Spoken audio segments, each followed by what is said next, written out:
Good evening সবাইকে MCS online ক্লাসে তোমাদের সবাইকে স্বাগত জানাই। আমরা এমসিএস অনলাইন ক্লাসের মাধ্যম দিয়ে ধারাবাহিক বেশ কিছু ভিডিও নিয়ে আসছি এবং এই ভিডিওগুলোর মাধ্যম দিয়ে তোমাদের যে জেনারেল কনসেপ্ট বা ফাউন্ডেশন যে কনসেপ্ট সেই কনসেপ্টগুলো ক্লিয়ার করার চেষ্টা করছি এবং ক্লিয়ার করার উদ্দেশ্যেই এই ভিডিওগুলো বিশেষ করে তৈরি করা। ঠিক আছে, তো অলরেডি আমরা ভারতের সংবিধানের বেশ কিছু ভিডিও করেছি। এখনও পর্যন্ত আমি যদি ভুল না বলি তো প্রায় 20টা না 21টা টোটাল ভিডিও অলরেডি তোমার হচ্ছে ভারতের সংবিধানের উপরে করা হয়েছে এবং সেটা শুধুমাত্র এখন পর্যন্ত নির্দেশমূলক নীতিতেই আমরা আছি তাতেই।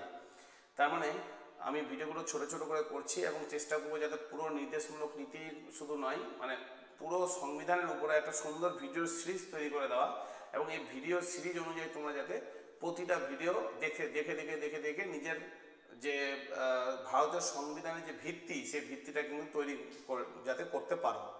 ঠিক আছে, এবং সেই উদ্দেশ্যেই মূলত এইটা তৈরি করা। তো চলো বেশি কথা না বাড়িয়ে আমরা তোমার হচ্ছে পড়া শুরু করছি। সবার প্রথমে বলি অলরেডি আমরা নির্দেশমূলক নীতির উপরে একটা ভিডিও করে ফেলেছি, আরও দুটো ভিডিও তোমাদের নির্দেশমূলক নীতির উপরে আসবে। এবার এই যে দুটো ভিডিও আসবে এই দুটো শুধুমাত্র ধারার উপরে।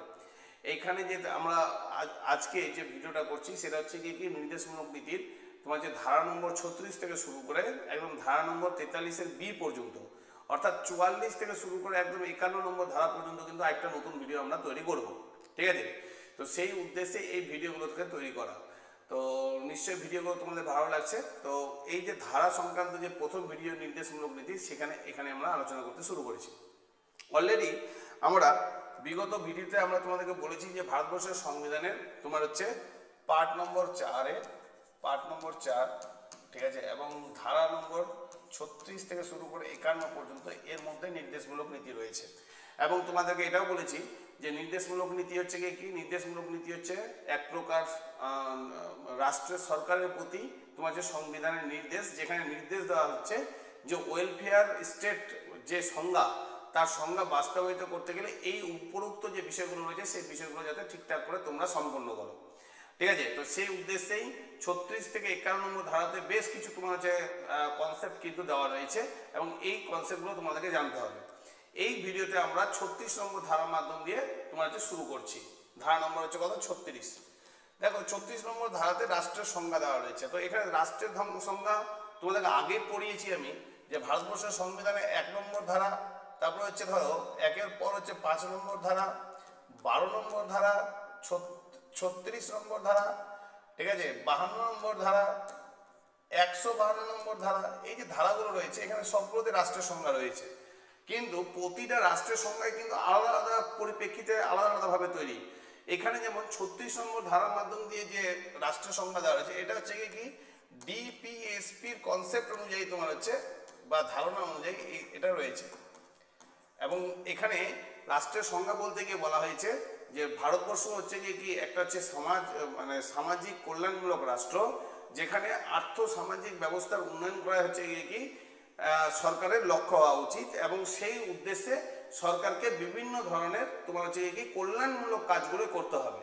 এবং এই কল্যাণমূলক কাজের সংজ্ঞা গিয়ে কি কল্যাণমূলক কাজের ডেফিনেশনগুলো কি সেগুলো এখানে ভারতবর্ষের সংবিধান ডিপিএসপিতে 37 থেকে শুরু করে 51-এর মধ্যে রয়েছে। অর্থাৎ 36 নম্বর ধারাটা হচ্ছে রাষ্ট্রের সংজ্ঞা, 37 থেকে 51-এর মধ্যে বিভিন্ন ধারাতে কিন্তু আলাদা আলাদাভাবে কিন্তু রয়েছে। ঠিক আছে, তো এই হলো তোমার হচ্ছে কি 36 নম্বর ধারা।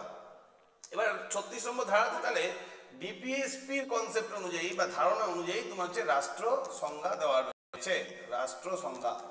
ঠিক আছে, এবং এক্ষেত্রে রাষ্ট্র হচ্ছে কি একটি সমাজ কল্যাণমূলক রাষ্ট্র।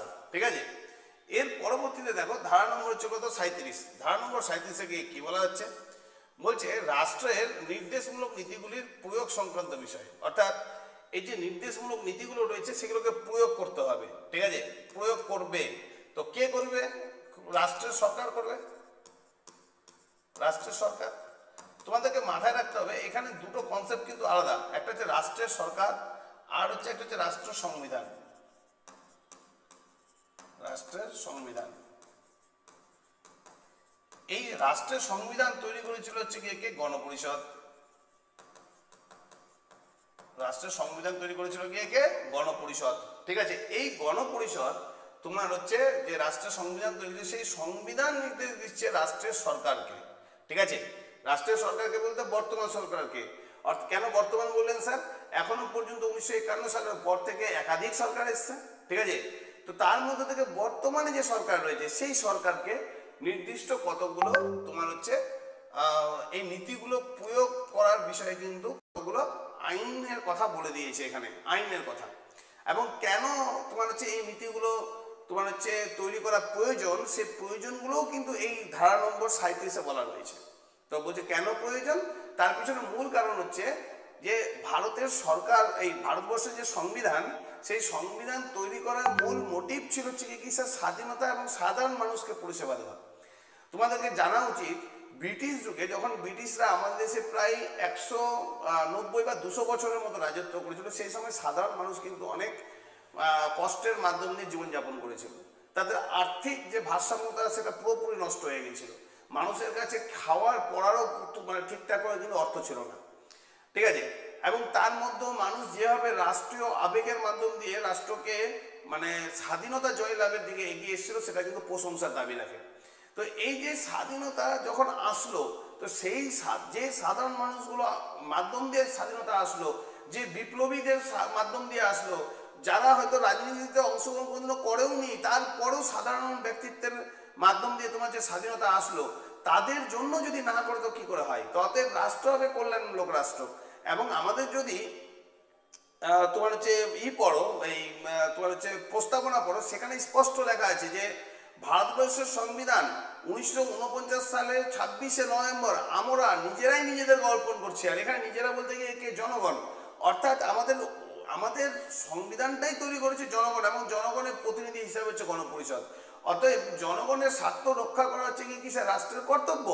তো শুধুমাত্র মানে 19 থেকে 35 নম্বর ধারার মাধ্যম দিয়ে শুধুমাত্র তোমার হচ্ছে কি মৌলিক অধিকার বা তোমার যে রাজনৈতিক অধিকারগুলোকে শুধু সুনিশ্চিত করলে হবে না, সেগুলো তোমার হচ্ছে সুনিশ্চিত করার সাথে সাথে আর্থসামাজিক যে আমাদের যে সংকল্প, আর্থসামাজিক যে চেষ্টা, আর্থসামাজিক যে উপলব্ধি, সেই উপলব্ধিগুলোকেও আমাদেরকে সম্পূর্ণ করতে হবে।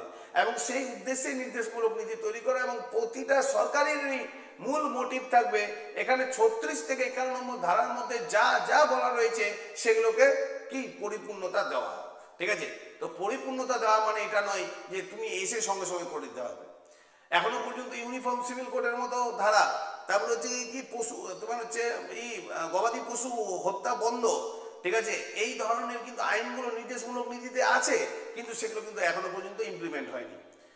তুমি তোমার রাষ্ট্রীয় পারিপার্শ্বিক সাধারণ মানুষের চিন্তার উপরেই করো, কিন্তু এগুলোকে করতে হবে। এই সরকার তুমি যদি করতে না পারো, তো পুরনো সরকার যেগুলো বিষয় অলরেডি ইমপ্লিমেন্ট করেছে সেগুলোকে ভালোভাবে কমপ্লিট করো, এবং পরবর্তীতে আস্তে আস্তে পরবর্তী পদক্ষেপগুলো নেওয়া যেতে পারে।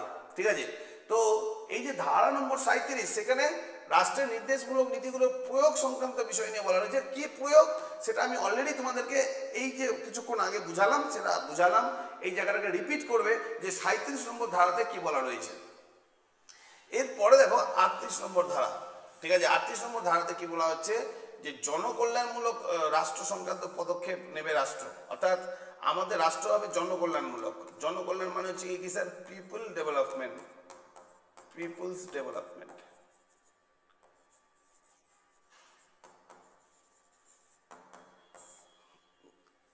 তোমার হচ্ছে মাথা রাখবে ডেমোক্রেসি, সবসময় মাথা রাখতে হবে যে ডেমোক্রেসি সবসময় জনগণের জন্য, সেই জন্য তো ডেমোক্রেসি, ঠিক না? তো আমাদের দেশ যদি বিশ্বের মধ্যে সব থেকে বড় গণতান্ত্রিক দেশ হয়, এবং এখানকার সাধারণ মানুষই যদি গণতান্ত্রিক উপলব্ধি যদি অনুভব করতে না পারে, তো সেই ক্ষেত্রে কি হবে? সেই ক্ষেত্রে এই পিপলস যে ডেভেলপমেন্ট, সেই ডেভেলপমেন্টটাই কোনো একটা জায়গায় গিয়ে কি বন্ধ হয়ে যাবে, ঠিক না? তো সেই ব্যবস্থাটা যদি ঠিকঠাক থাকে, ঠিক আছে, তাহলে তোমাদেরকে গিয়ে কি করতে হবে, বা রাষ্ট্রকে গিয়ে কি করতে হবে? রাষ্ট্রকে গিয়ে তোমার হচ্ছে আধুনিক চিন্তাধারার প্রয়োগ করতে হবে, এবং যে চিন্তাধারার মাধ্যম দিয়ে রাষ্ট্রের প্রতিটা জনগণের যে কল্যাণ সাধন হয় সেই বিষয়টাকে সুনিশ্চিত করতে হবে। যদি রাষ্ট্রের জনগণেরই যদি মানে কল্যাণ সাধন না হয়, তাহলে কিন্তু সমস্যা রয়েছে। অর্থাৎ জনকল্যাণমূলক রাষ্ট্র যে কনসেপ্ট, সেই কনসেপ্টটা ইমপ্লিমেন্ট করাই হচ্ছে সরকারের কাজ। সরকার কিন্তু আমাদের দেশের স্বৈরাচারী হবে না। আর কিছু দেশের মতো সরকার আমাদের দেশে স্বৈরাচারী হবে না। সরকার যা সিদ্ধান্ত নেবে জনগণের হিতে নেবে, যা স্কিম তৈরি করবে জনগণের জন্য করবে। অতএব জনগণের ঊর্ধ্বে কিন্তু সরকার নয়। অতএব সরকার সবসময় গিয়ে কি যা চিন্তা করবে জনকল্যাণমূলক করবে, এবং এই জনকল্যাণমূলক যে কনসেপ্ট সেটাকে কি বলা যায় sir? Welfare state. Welfare state, এই ওয়েলফেয়ার স্টেটকে বাংলায় বলা হচ্ছে কি স্যার? জনকল্যাণমূলক রাষ্ট্র। তাহলে আমাদের দেশ হচ্ছে যে ওয়েলফেয়ার স্টেট বা জনকল্যাণমূলক রাষ্ট্র, এটা কত নম্বর ধারায় বলা রয়েছে? 38। তাহলে এখানে তিনটা ধারা পেলাম। ধারা 36 রাষ্ট্রের সংজ্ঞা, কার পরিপ্রেক্ষিতে? নির্দেশমূলক নীতির পরিপ্রেক্ষিতে। ধারা 37 সেখানে বলা হচ্ছে কি নির্দেশমূলক নীতির উদ্দেশ্য কি, মোটিভ কি, এবং এই নির্দেশমূলক নীতিগুলোকে কিভাবে ইমপ্লিমেন্ট করবে সেটা 37 নম্বর ধারাতে বলা রয়েছে। 38 নম্বর ধারা থেকে কি বলা হচ্ছে? যে এই নির্দেশমূলক নীতি প্রমাণ করে যে আমাদের দেশ হচ্ছে কি একটা জনকল্যাণমূলক রাষ্ট্র। এখানে ডেমোক্রেসিতে জনগণের ডেভেলপমেন্টটাই আসল। যদি মৌলিক অধিকার আমাদেরকে যদি রাজনৈতিক স্বাধীনতা দেয়, তাহলে অবশ্যই নির্দেশমূলক নীতি আমাদের আর্থসামাজিক স্বাধীনতা দেবে, এবং এই আর্থসামাজিক যে স্বাধীনতাগুলো রয়েছে সেটা আমাদের জনকল্যাণমূলক কনসেপ্টকে কিন্তু ক্লিয়ার করে। ঠিক আছে? তো অতএব 36, 37 আর 38 এই তিনটা ধারা আশা করছি তোমরা বুঝতে পেরেছো। পরবর্তী আমরা যদি স্লাইডে যাই তাহলে দেখবো যে দেখো এখানে কত নম্বর ধারা রয়েছে? তোমার হচ্ছে 39। মজার কথা বলো বা যাই বলো না কেন, আমি বিশ্বাস করি এখানে আমি 39-এ যতগুলো ধারা দিয়েছি খুব কম বইয়ে বুকসে কিন্তু তুমি কিন্তু পাবে। আমরা সবাই নর্মালি ভাবি যে কি তোমার হচ্ছে 39 নম্বর ধারা রয়েছে, কিন্তু 39 নম্বর ধারারও দেখো কতগুলো সাব ধারা রয়েছে। কি 39-এর এ, 39-এর বি, 39-এর সি, 39-এর ডি, তারপর 39-এর ই, 39-এর এফ। ঠিক আছে? অর্থাৎ তোমার হচ্ছে 39 থেকে তোমার হচ্ছে 39-এর এ, বি, তোমার হচ্ছে সি, ডি, ই, এফ, এগুলো সব 39-এর মধ্যে রয়েছে। ঠিক আছে? তাহলে 39 নম্বর ধারা শুধুমাত্র একটা ধারা নয়, এর সাথে সাথে এখানে আমি আরো 6টা ধারা কিন্তু তোমাদেরকে এখানে উল্লেখ করেছি। ঠিক আছে? তো সবার প্রথমে আমরা 39 নম্বর ধারা সম্বন্ধে বলবো। ঠিক আছে? 39 নম্বর ধারায় আমাদের ডিপিএসপির অবজেক্টিভ বলা হয়েছে। অবজেক্টিভ। ঠিক আছে? এই যে ডিপিএসপি কেন তৈরি করা হয়েছে, আয়ারল্যান্ড থেকে এটা নেওয়া হলো কেন, ঠিক আছে, এবং তার যে অবজেক্টিভ সেই অবজেক্টিভটাই তোমার হচ্ছে 39 নম্বর ধারায় বলা রয়েছে। ঠিক আছে? হ্যাঁ, 39-এর এ অলরেডি মনে করো তোমাদের এর আগের ভিডিওতেই সংবিধান সংশোধন করাতে গিয়ে আমি তোমাদেরকে বলেছিলাম যে free legal aids. Free legal aids কথাটা মানে হচ্ছে যারা গরিব মানুষ তাদের যাতে কি বিচার বিভাগীয় বা আইনের সুমর্যাদা পায়, আইনের দিক থেকে তারা যাতে পিছিয়ে না পড়ে, সেই কারণে তাদেরকে এই অধিকার দেওয়া হয়েছে। দেখো, ন্যায় বিচার প্রতিষ্ঠা এবং দিন দরিদ্রদের জন্য বিনা অর্থে আইনি সাহায্য প্রদান। দিন দরিদ্রদের জন্য অলরেডি আমি এর আগের ভিডিওতে বলেছি, তার জন্য ভারত সরকারের তরফ থেকে এনএলএসএ, এসএলএসএ, ডিএলএসএ মতো সংস্থা তৈরি করা হয়েছে।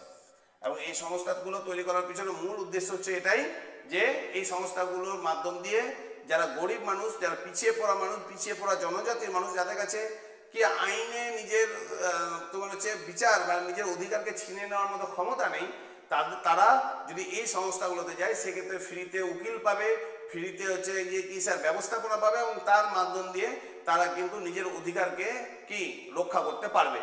এবং এই অধিকার রক্ষা করার যে ধারা সেটা 39-এ এ নম্বর ধারায় রয়েছে। আর সবাই কম বেশি জানো যে 42তম সংবিধান সংশোধনীর মাধ্যমে 1976 সালে এই 39-এর এ ধারা কিন্তু যুক্ত করা হয়েছে। ঠিক আছে? তারপর দেখো 39-এর বি, এগুলো ভালো করে দেখবে। 39-এর বিতে গিয়ে কি বলা হচ্ছে? বলছে সম্প্রদায়ের বস্তুগত সম্পদের মালিকানা এবং নিয়ন্ত্রণকে সাধারণভাবে রাখার জন্য সর্বোত্তম হিসাবে বিতরণ করা হয় এবং সুরক্ষিত করার জন্য নীতি তৈরি করার জন্য রাষ্ট্রকে একটি তোমার হচ্ছে বাধ্যবাধকতা দেয়। অনেক একটা কঠিন শব্দ বলা রয়েছে, এটাকে যদি আমি সোজাভাবে যদি আমি ইন্ডিকেট করি সেটা হচ্ছে কি দেখো, বলছে এটা সম্প্রদায়ের হয়ে গেছে। ঠিক আছে? এটা সম্পদের হবে। হ্যাঁ, সম্পদের। তো বলছে সম্পদের বস্তুগত এবং সম্পদের মালিকানা এবং নিয়ন্ত্রককে সাধারণ ভালোভাবে রাখার জন্য সর্বত্র হিসাবে বিতরণ করা হবে। অর্থাৎ রাষ্ট্র যদি একটা সম্পদ হয়, বা রাষ্ট্রের যে কোনো সম্পদকে সাধারণ মানুষের মধ্যে যাতে সম বিতরণ করা হয়। তার মানে এই যে সম বিতরণ, ঠিক আছে, এই সম বিতরণ কনসেপ্টটাই রয়েছে তোমার হচ্ছে কত নম্বর, সম বিতরণ। হ্যাঁ, এই সম বিতরণ ব্যাপারটাই কিন্তু রয়েছে তোমার হচ্ছে কি এই 39-এর বি নম্বর ধারাতে বলা রয়েছে। অর্থাৎ রাষ্ট্রের যে কোনো সম্পদ হোক বা রাষ্ট্রই যদি সম্পদ হোক, এখানে কেউ স্যার হচ্ছে স্পেশাল কোনো কেয়ার পাবে না, স্পেশাল কোনো ব্যবস্থা নয়। আর্টিকেল নাম্বার 14 যে কি বলে স্যার, সাম্যের অধিকার, ঠিক আছে, সেই সাম্যের অধিকার স্যার এর মাধ্যম দিয়ে সুরক্ষিত। অর্থাৎ প্রতিটা জনগণ যাতে কি স্যার সাম্যতা সুনিশ্চিত থাকে, সেই সুনিশ্চিত করার জন্য বিশেষ করে রাষ্ট্রীয় সম্পদ যাতে সুসমভাবে বন্টন হয়, সেই বন্টনের ব্যাপারটাকে নির্দেশনা করা হয়েছে 39-এর বি নম্বর ধারায়। এবার হচ্ছে 39-এর সি। 39-এর সিতে গিয়ে কি বলা হচ্ছে, সম্পদ কি এবং উৎপাদন বিষয় নিয়ে রাষ্ট্রকে ধারণা দেয়। অর্থাৎ সম্পদ কি এবং আমরা কোনটাকে উৎপাদন করব, এটাকে রাষ্ট্রকে ধারণা দেয়। অর্থাৎ আমাদের দেশে মাথায় রাখবে, শিশু জন্মটাই শুধুমাত্র সম্পদ নয়, সেটাকে যদি আমরা মানব সম্পদে পরিণত করি তাহলে কিন্তু সম্পদ। ঠিক একইভাবে আমাদের রাষ্ট্রে কোন বিষয়টা সম্পদ এবং কোন বিষয়টা সম্পদ নয়, সম্পদের সংজ্ঞা কি সেটা কিন্তু স্পষ্ট করা হয়েছে 39-এর সি নম্বর ধারায়। আমরা অলরেডি ভূগোল পড়তে গিয়ে এই জিনিসটা জানি যে সম্পদ জিনিসটা কি, যার উৎপাদনশীলতা রয়েছে সেটাই সম্পদ। অতএব সম্পদের কিন্তু উৎপাদনশীলতা ভীষণভাবে প্রয়োজন। যে সম্পদের উৎপাদনশীলতা যদি না থাকে তাহলে কিন্তু সম্পদ নয়। ঠিক আছে, দুটো জমি পার্শ্ববর্তী জায়গায় পড়ে রয়েছে, একটা জমিতে কৃষিকাজ হচ্ছে এবং একটা জমিতে কৃষিকাজ হচ্ছে না। তো ধরে নাও যে জমিটাতে কৃষিকাজ হচ্ছে তো সেটা সম্পদ, যে জমিটাতে কৃষিকাজ হচ্ছে না সেটা কিন্তু সম্পদ নয়। তো এইভাবে সম্পদের যে ডিস্ট্রিবিউশন, সেই ডিস্ট্রিবিউশনটা সম্পদ জিনিসটাকে কি উৎপাদনশীলতার মাধ্যমে সম্পদকে কিভাবে বাড়ানো যায়, এই কনসেপ্টটাই তোমার হচ্ছে 39-এর সি নম্বরে রয়েছে। তাহলে স্যার সম্পদ ও উৎপাদন এই দুটো বিষয় রয়েছে, তাই স্যার 39-এর সি। 39-এর ডি ভেরি ইম্পর্টেন্ট স্যার, খুব আসতে পারে পরীক্ষায়। একই কাজের জন্য ছেলে মেয়েদের সমবেতন। অর্থাৎ স্যার লিঙ্গ অনুযায়ী কিন্তু ডিসক্রিমিনেশন করা যাবে না। ধরে নাও সিআইএসএফ এ একটা ছেলেও চাকরি পেয়েছে, একটা মেয়েও চাকরি পেয়েছে। শারীরিক দিক থেকে যদি একটা ছেলের যে মানে শারীরিক কাঠামো হয়, মেয়ের শারীরিক কাঠামো তুলনামূলকভাবে দুর্বল হয়, তো অতএব তার মানে এটা নয় যে সেই জায়গাতে তোমার যে ছেলেটা তোমার হচ্ছে বেশি বেতন পাবে এবং মেয়েটা কম বেতন পাবে। সম কাজে সম বেতন, এই যে কনসেপ্টটা, এই কনসেপ্টটাই স্যার ভারতবর্ষের সংবিধানের ডিপিএসপিতে 39-এর ডি নম্বরে আছে। তো সম বেতন, সম কাজে সম বেতন, এটা হচ্ছে কত নম্বর ধারা, 39-এর ডি। ভেরি ইম্পর্টেন্ট ধারাগুলো, এগুলো কিন্তু পরীক্ষায় আসতে পারে। 39-এর ই বলছে রাষ্ট্র সমস্ত কার্য উৎপাদন ব্যক্তির স্বাস্থ্যের দিকে খেয়াল রাখবে। অর্থাৎ রাষ্ট্রের কাজ হচ্ছে কি তোমার হচ্ছে স্বাস্থ্য বিষয়টাকে নজর দেওয়া, স্বাস্থ্য বিষয়ে নজর দেওয়া। তো স্বাস্থ্য বিষয়ে নজর দেওয়ার কাজ হচ্ছে কার, তাহলে রাষ্ট্রের। আজকের দিনে দেখবে আমাদের প্রায় কম বেশি সব জায়গাতেই তোমার হচ্ছে কি স্যার স্বাস্থ্য ব্যবস্থা কিন্তু ফ্রিতে হয় প্রায়। তো এই স্বাস্থ্য ব্যবস্থা ফ্রিতে হয় কেন, কিভাবে হয়, তার পিছনে মূল কারণ হচ্ছে কি স্যার, আমাদের দেশে তোমার হচ্ছে এই যে নির্দেশমূলক নীতিতে 39-এর ই যে বিষয়টা, সেখানে দেখো স্বাস্থ্য বিষয়টাকে কিন্তু ফ্রি করা হয়েছে।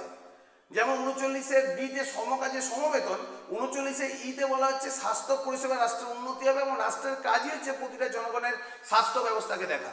ঠিক আছে, এটা হচ্ছে 39-এর ই। এবার হচ্ছে 39-এর এফ।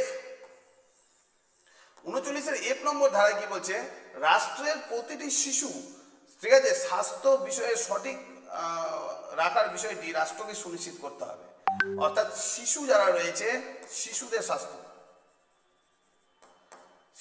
স্বাস্থ্য বিষয়টাকে সুনিশ্চিত করা, ঠিক আছে, সুনিশ্চিত করা, এই সুনিশ্চিত করা যত নম্বর ধারা দেওয়া হয় সেটা হচ্ছে 39-এর এফ। ঠিক আছে, 39-এর এফ। তাহলে স্যার চলো একবার রিপিট করে দিই। 39 হচ্ছে কি স্যার ডিপিএসপির অবজেক্টিভ। 39-এর এ ফ্রি লিগাল এডস, ঠিক আছে, মানে হচ্ছে কি স্যার তোমার হচ্ছে কি ন্যায় বিচার প্রতিষ্ঠা। 39-এর বি হচ্ছে কি সম্পদের ডিস্ট্রিবিউশন। তারপর হচ্ছে 39-এর সি সম্পদ কিভাবে উৎপাদনশীল হতে পারে তার সংজ্ঞা। 39-এর ডি হচ্ছে সমকাজে সমবেতন। 39-এর ই রাষ্ট্র প্রতিটা নাগরিকের স্বাস্থ্য ব্যবস্থাকে সুনিশ্চিত করবে। 39-এর এফ হচ্ছে কি রাষ্ট্রের প্রতিটা শিশুর তোমার হচ্ছে স্বাস্থ্যকে সুনিশ্চিত করা হচ্ছে কি কাজ, রাষ্ট্রের কাজ। কেন কাজ, তার পিছনে মূল কারণ হচ্ছে কি স্যার, আমাদের যে তোমার হচ্ছে শিশু, তারাই কিন্তু দেশের হচ্ছে ভবিষ্যৎ। তাহলে আশা করছি 39 নম্বর ধারাটা তোমরা বুঝতে পেরেছো। এবার 39-এর পর এবার দেখো 40 নম্বর থেকে তোমার হচ্ছে 43-এর বি পর্যন্ত বলেছিলাম যে এই পর্যন্ত একটা ভিডিও তৈরি করব, ঠিক আছে না? তাহলে স্যার এবার দেখো হচ্ছে 40 নম্বর ধারা। 40 নম্বর ধারা থেকে কি বলা হয়েছে, তোমার হচ্ছে পঞ্চায়েতি ব্যবস্থা থাকবে এবং গ্রামীণ স্বায়ত্তশাসন।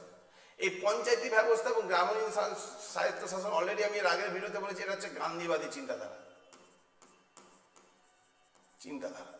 এই ধারা তোমার হচ্ছে কি 40 নম্বর ধারা অলরেডি ইমপ্লিমেন্ট করা হয়েছে, ঠিক আছে? যেমন 39-এর প্রতিটা ধারা কিন্তু ইমপ্লিমেন্ট করা হয়েছে। 39-এর A B C D E F 39 শুধু সবগুলো ইমপ্লিমেন্টেড, ঠিক একইভাবে 40 নম্বর ধারা কিন্তু ইমপ্লিমেন্ট হয়েছে, ঠিক আছে? এবং এটা তোমরা যদি দেখো পঞ্চায়েতি ব্যবস্থা তোমার হচ্ছে গ্রাম এবং শহর দু জায়গায় আলাদা আলাদা রয়েছে। গ্রামের ক্ষেত্রে হচ্ছে কি স্যার, তোমার হচ্ছে গ্রাম পঞ্চায়েত, হ্যাঁ, শহরের ক্ষেত্রে হচ্ছে মিউনিসিপ্যালিটি,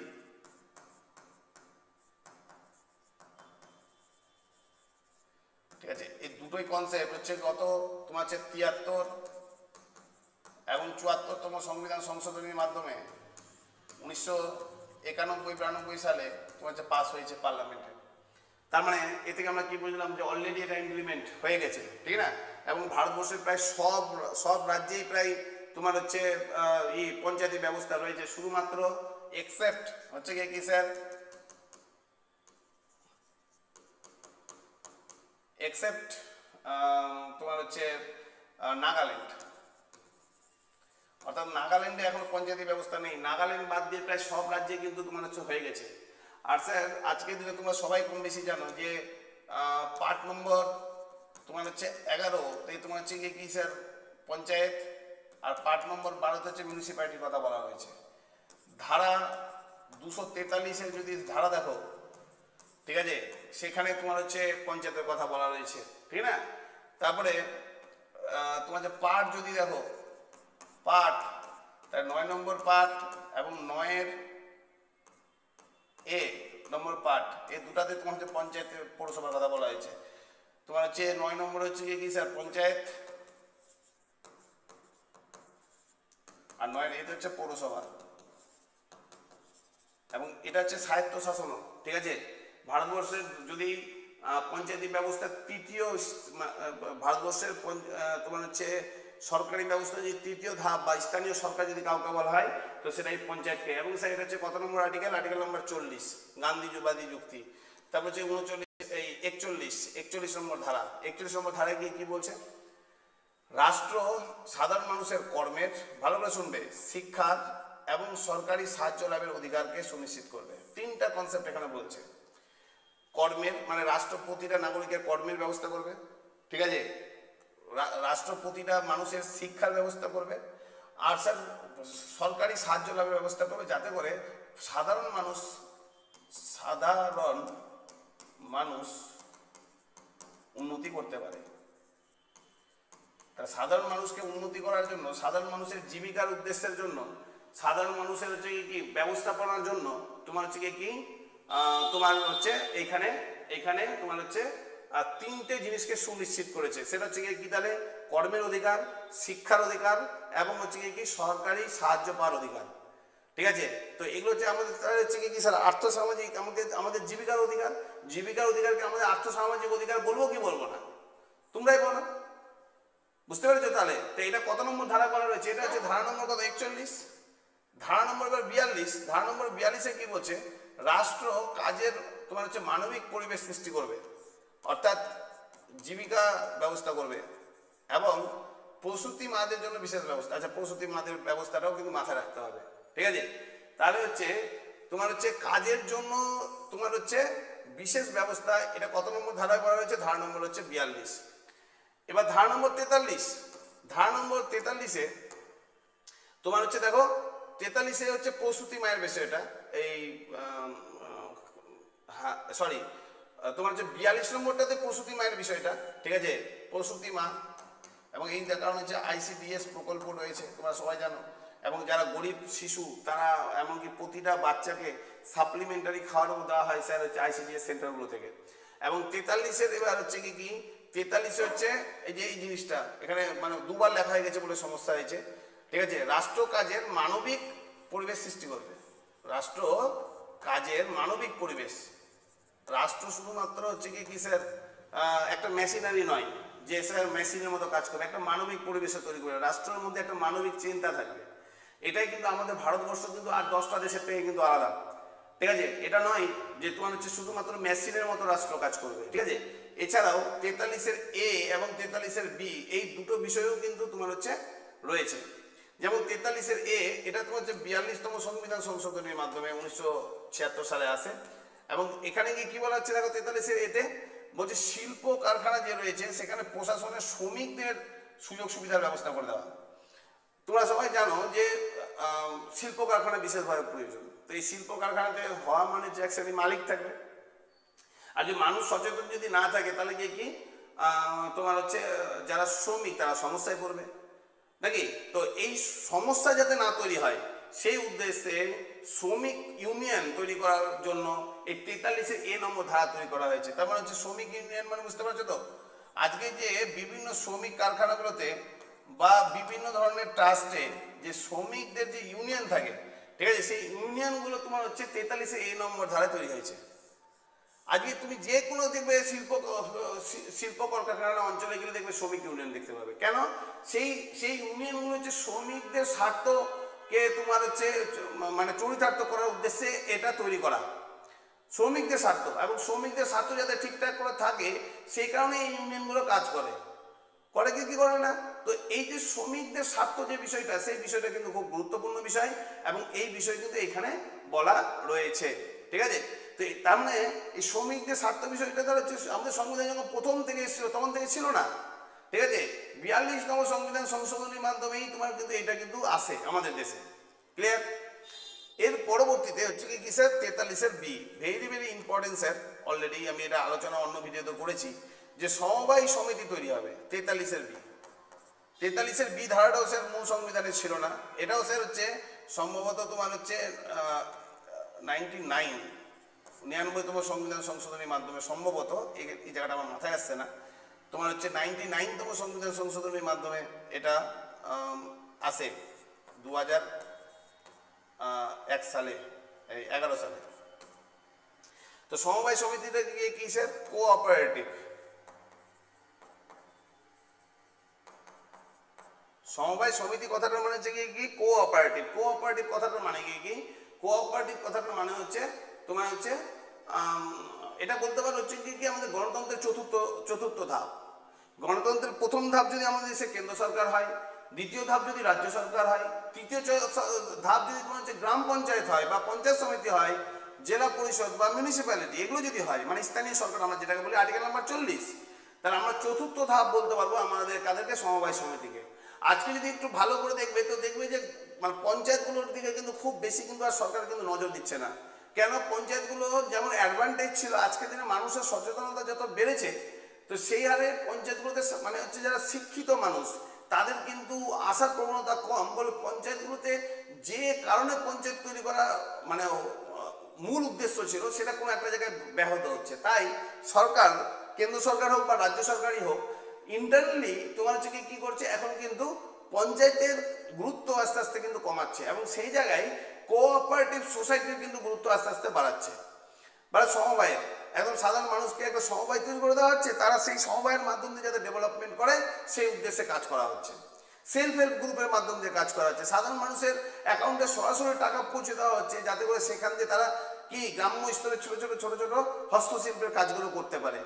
তো এটা একটা দারুণ বড় ইনিশিয়েটিভ। আমি মনে করি যে এটা হচ্ছে কি স্যার আমাদের গণতন্ত্রের হচ্ছে কি স্যার চতুর্থ ধাপ এবং এটা আমাদের মূল সংবিধানে কিন্তু ছিল না।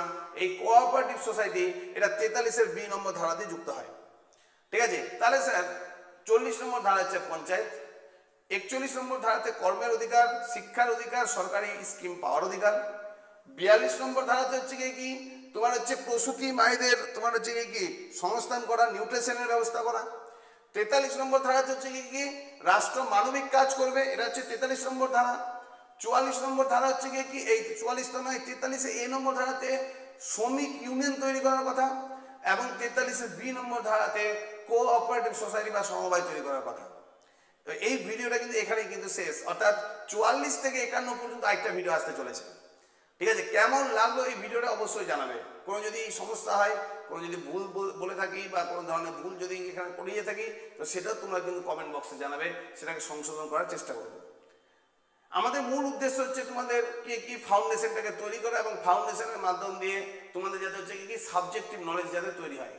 আগামী দিনে প্রচুর চাকরির তোমার হচ্ছে কি তোমার হচ্ছে যে পরীক্ষাগুলো হবে, সেই পরীক্ষাগুলোতে শুধুমাত্র জ্ঞানের অভাবের জন্য তুমি পারছো না, এই জিনিসটা যাতে না হয়, সেই জন্য তো আমাদের উদ্দেশ্য হচ্ছে কি তোমাদের কাছে নির্দিষ্টভাবে পৌঁছে যাওয়া। তো ভিডিওগুলো কেমন লাগছে অবশ্যই জানাবে, এবং তোমার বন্ধুদের মধ্যেও মানে এই চ্যানেলটাকে রেকমেন্ড করতে পারো, যাতে করে আমরা নতুন থেকে নতুনভাবে আরও বেশি প্রজ্বলিত হতে পারি। ঠিক আছে, তো আশা করছি ভিডিওটা ভালো লাগলো। পরবর্তী ভিডিওর জন্য অপেক্ষা করো। ধন্যবাদ।